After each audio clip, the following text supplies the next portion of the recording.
Welcome again to Aspects Land of a Changing Man. I go by the name of Gold. This is the visual version of the podcast. Wanted to bring you another episode on things that I feel like can change the outlook on things, especially when it comes to like relationships, self improvement, in different fields. Because I have done some research and I've looked into familiarity of a lot of things. They come in common when it comes to like how you handle yourself within different fields. I described it before that um, I went to different seminars, and when it came to what they were talking about, they were all talking about the same thing, but they separated it when it came to how you add on that field to make sure that your skills are able to expand when it comes to that field. Because when they could talk about confidence within the field, erasing what you know, and then adding on the newer information so that you're able to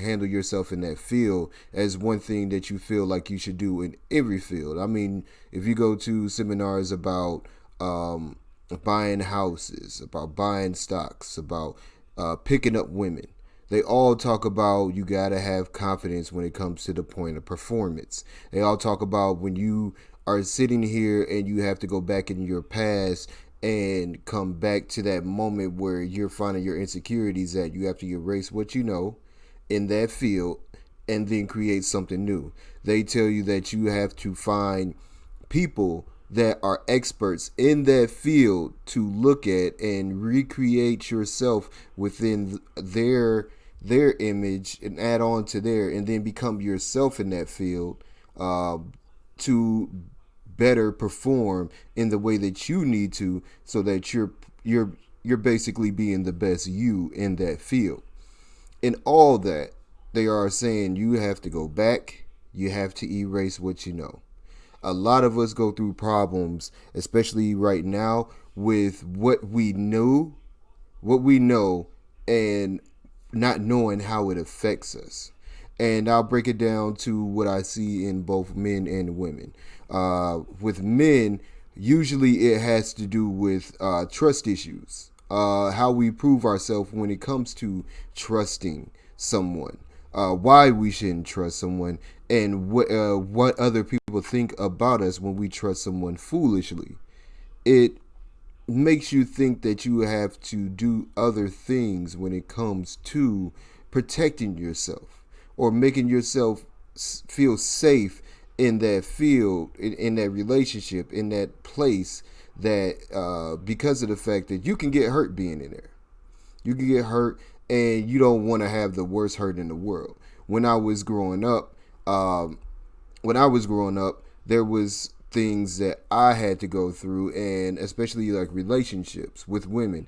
I had trust issues.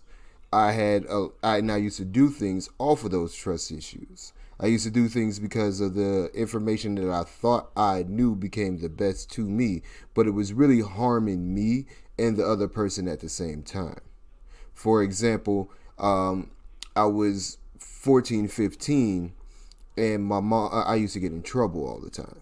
And it wasn't really big trouble where I was out there in the streets gang banging, but I used to do things that my mom didn't want me to do.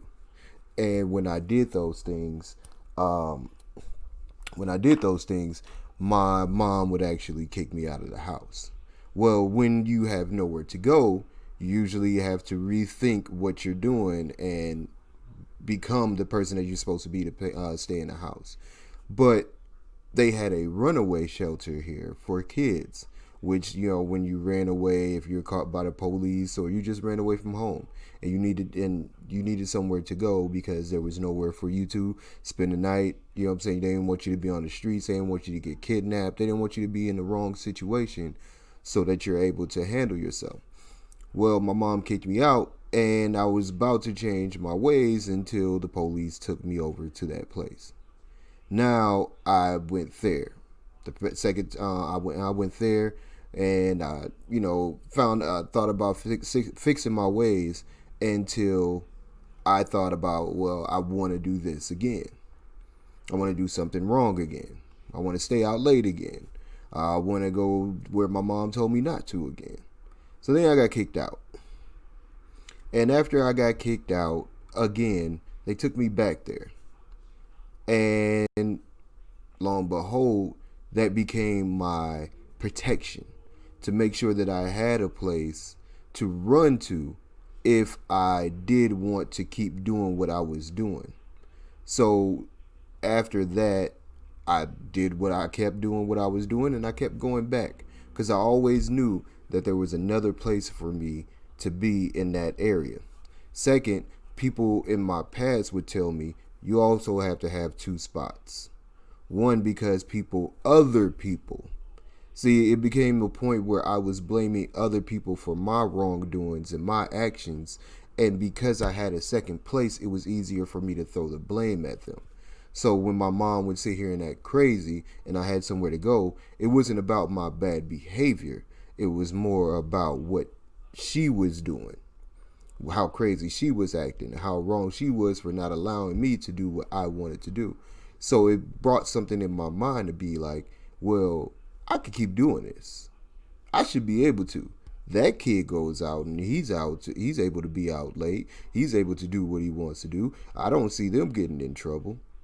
I should be able to do the same thing, not knowing that that's not the way that I should be looking at it. So then later on, when it came to relationships, I would have a female, I would have a main one, then I would make sure that when it starts to get a little rocky and I start to think about like, oh man, this could be the case where I got to get up out of here. I have to have that extra place to go. And because I had that extra place to go, it made it a little bit more safe to sit here and act the way that I want to, or come up with an excuse instead of being able to earlier find a way to fix the actions that I had so that I was able to become a better man, to fulfill the things that I wanted to. Because there was things that I wanted to do within those relationships, like be a good dude, be a good dad, be in a house, be in my house. A lot of the situations and relationships I was put into, they were telling me it was my house too. If I was acting right, it was my house because I was moving into their house. But they were like, hey, I want you to get on a lease.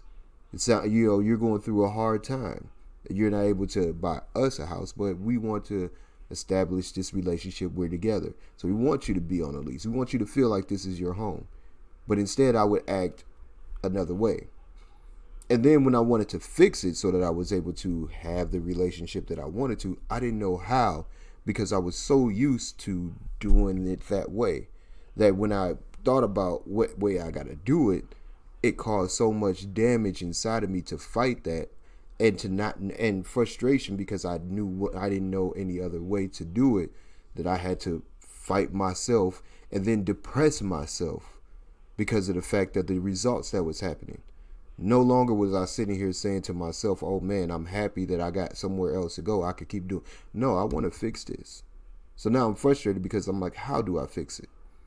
Then when you have no man that's in your life to sit here and tell you these things, it's frustrating because people that are your family, that are women, usually you're going to judge them.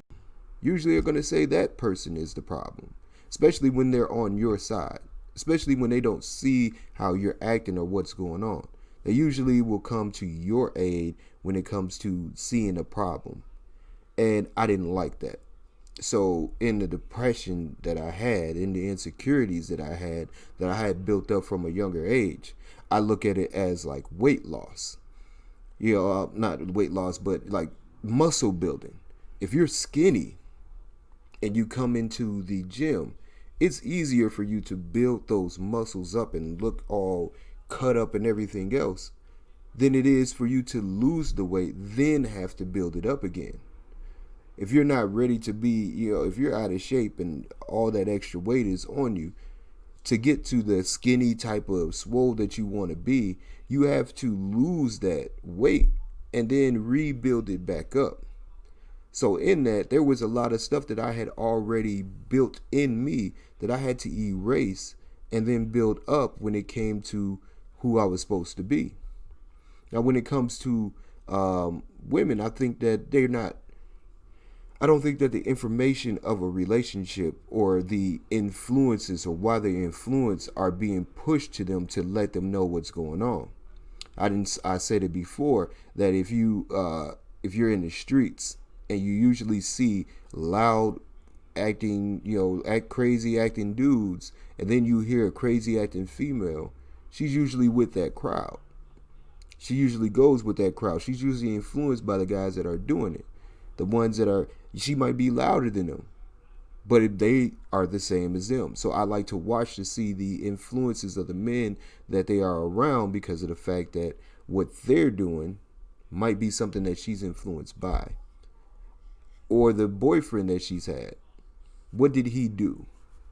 Because that could be a trait that she found safe to grow in. I feel like women are adapters, and because of the fact that they adapt to something, if your way is more safer, or she want in her mind, she wants to experience what you are doing, it might be that she has to go do it to somebody else to see what it is causing, see why it's safer to you. So the next man might get that damage or that opinion from her to do exactly what what was done to her. I looked at Robin Thicke's ex-wife. The first thing that she did, or that I heard the news that she was doing after she divorced Robin Thicke for having a side chick on the side, is became a side chick. And it was like, what? And you would think, oh man, she's been so damaged. Why would she do that? Because of the man that was influencing her decided that he wanted to do that. She probably wanted to see why the other side was so good. I don't want to be that type of person that gets this type of harm. So let me see what this side is. Independence can be something that you are not prepared to fight against once it becomes something that you don't have to do anymore. To think about it for a second, a man steps in. He's not the original man. You've already established yourself as a strong female that has her own everything. Now that he steps in and he becomes the person that's helping you out with bills, the person that's helping you out with everything else, and he's a strong male also. His attitude is strong. Everything about him is good. Now it's more about how do you adjust to being the good woman to him, or being in a relationship, being the type of woman to him that he needs you to be, so that you're able to keep going in the relationship.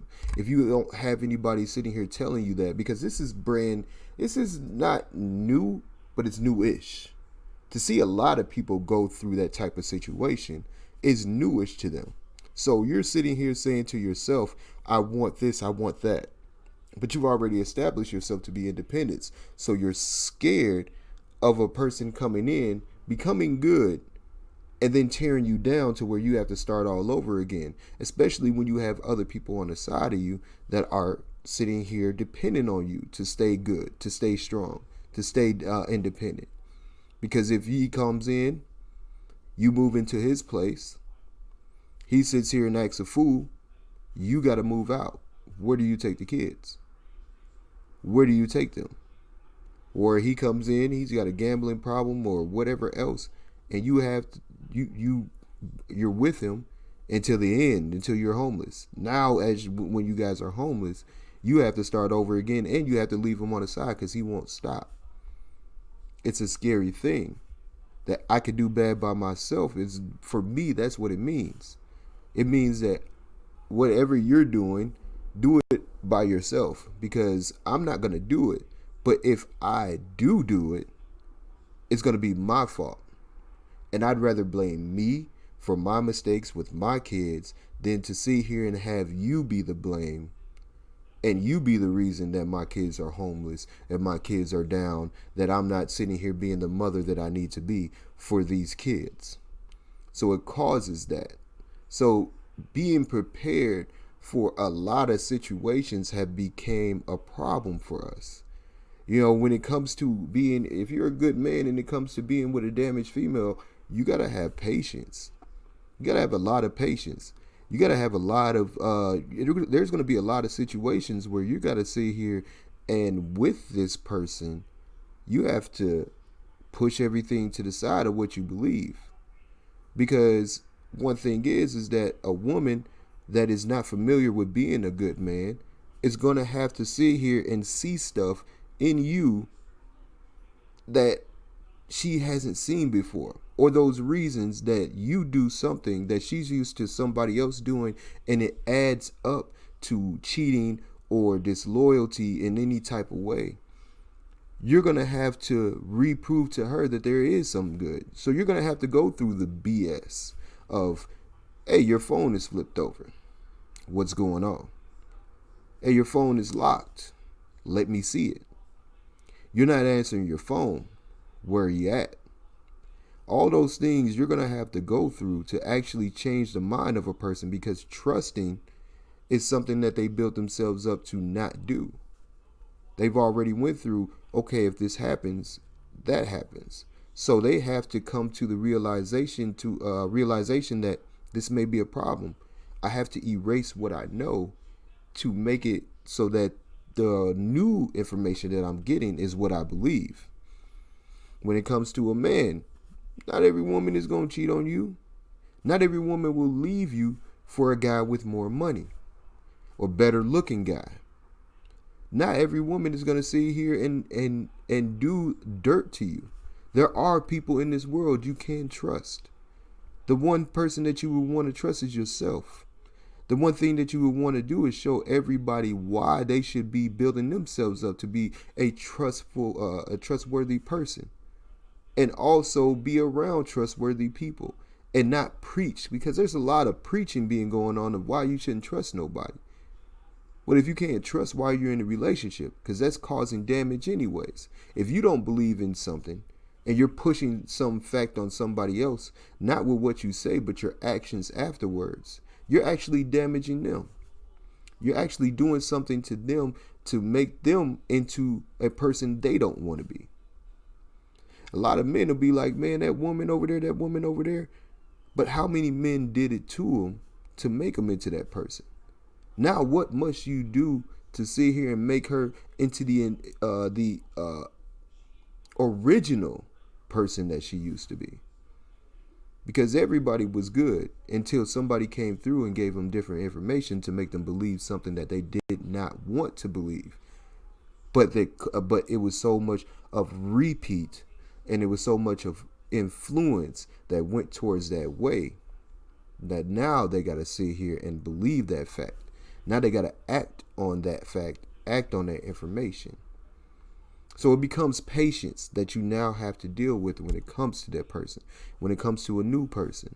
Okay, what you've dealt with before, I got to sit here and deal with. It's not going to be good. It's not going to feel good. It's not going, but it can end good as long as you are that person.